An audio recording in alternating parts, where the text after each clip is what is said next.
Hello मित्रों, stock up down channel में आपका स्वागत है।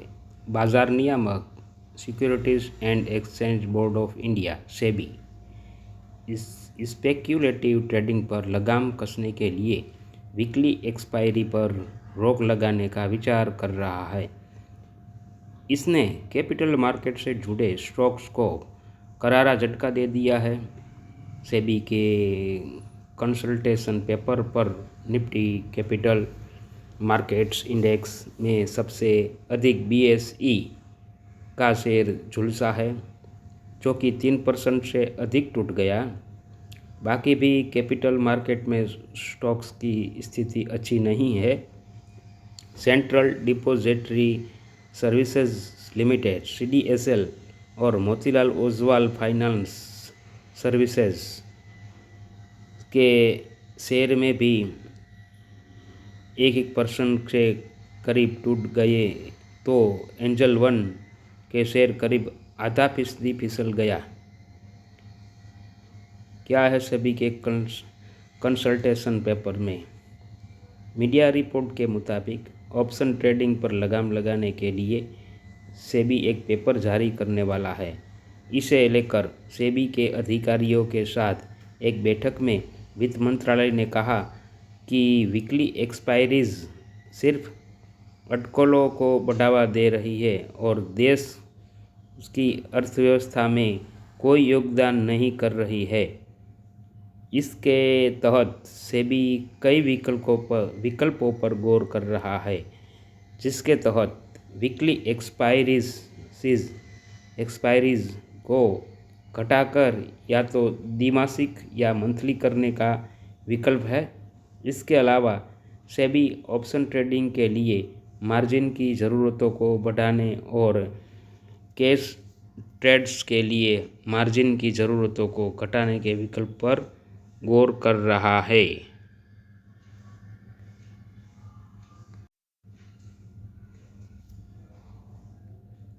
एक और इस विकल्प पर गौर कर रहा है कि ऑप्शन ट्रेडिंग पर सिक्योरिटीज ट्रांजैक्शन टैक्स एसटीटी बढ़ाई जाए और कैश ट्रेडिंग को प्रोत्साहित करने के लिए इस पर एसटीटी घटाई जाए। हालांकि रिपोर्ट के मुताबिक एसटीटी पर तो अगले साल फरवरी में बजट पेश होने के पहले कुछ नहीं हो सकता है। हालांकि सेबी इसे लेकर एक डिस्कशन पेपर जारी करेगा ताकि सभी विकल्पों पर चर्चा हो सके। इसके बाद सेबी का बोर्ड इस पर फैसला लेगा। कैपिटल मार्केट स्टॉक्स को क्यों लगा झटका?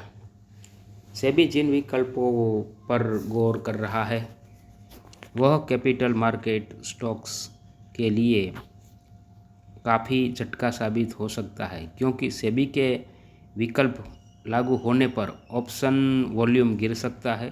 ऑप्शन वॉल्यूम गिरने, एक्सपायरी के दिन पर वॉलेटिलिटी में उतार चढ़ाव कम होने से रेवेन्यू में गिरावट आ सकती है।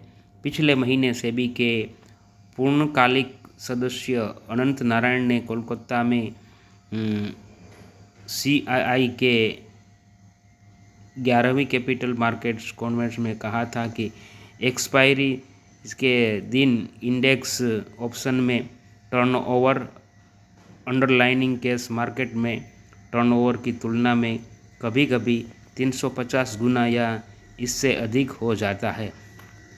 अनंत नारायण के मुताबिक इसे हेल्दी नहीं कह सकते। उन्होंने कहा था कि F&O का टेन्योर बढ़ाकर इसकी क्वालिटी को बेहतर किया जा सकता है। अनंत नारायण के मुताबिक एक्सपायरी के दिन ऑप्शन ट्रेडिंग में उछाल से मार्केट वोलेटिलिटी बढ़ती है और इसके चलते सही कीमतें नहीं बन पाती।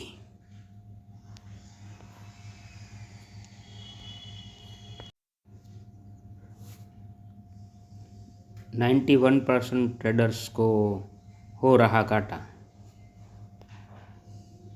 सेबी ने 7 जुलाई को कहा था कि फ्यूचर एंड ऑप्शन F&O में यूनिक इंडिविजुअल इन्वेस्टर्स का संख्या सालाना आधार पर 20% गिर गया, लेकिन 2 साल पहले की तुलना में 24% अधिक रही। सेबी की स्टडी में पाया गया कि रुपये 1 लाख से कम के टर्नओवर वाले ट्रेडर्स की संख्या में सालाना आधार पर सबसे अधिक गिरावट आई, लेकिन इसी ग्रुप की 2 साल पहले की तुलना में सबसे अधिक बढ़ोतरी भी हुई। इस स्टडी के मुताबिक इंडिविजुअल ट्रेडर्स की शुद्ध घाटा वित्त वर्ष 2025 में सालाना आधार पर 41% बढ़कर रुपये 74,812 करोड़ से